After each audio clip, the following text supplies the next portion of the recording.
Et je pense, connaissant un peu Bios, qu'il tente de s'emparer de toi afin de t'obliger à captiver le cœur et l'âme d'un être précieux et cher à ses yeux, affirme-t-il.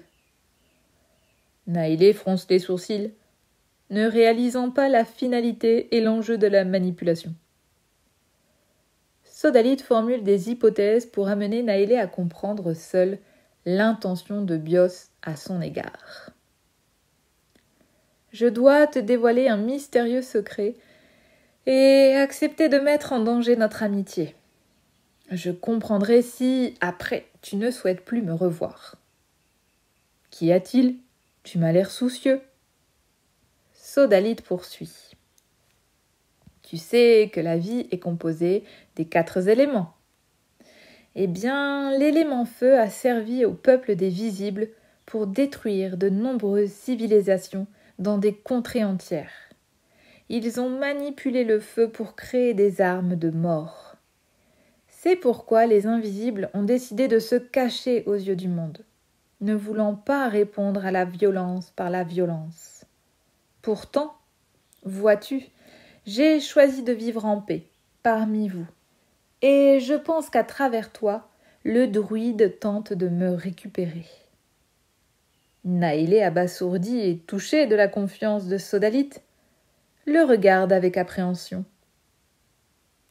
Hésitant, inquiet, il s'applique toutefois à ne pas la brusquer et lui avoue finalement, en s'immergeant dans son regard, « Naïlé, je suis en réalité le premier descendant de la tribu des invisibles de Panlum, fils de Kamaria et du druide Bios.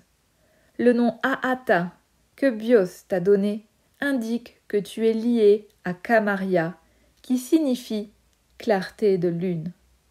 Par conséquent, Bios a directement révélé nos destins qui sont liés depuis notre naissance. »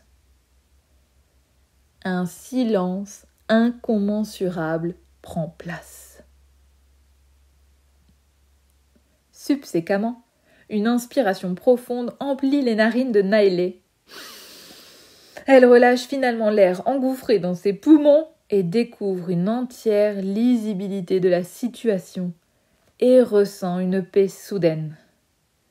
Je comprends mieux maintenant. Bios voudrait que je vive invisible dans la forêt pour que tu lui reviennes, parce que nos destins seraient liés. « Est-ce que tu m'en veux ?» demande Sodalite. « Non, bien sûr que non. Je suppose qu'il est difficile d'aborder le sujet.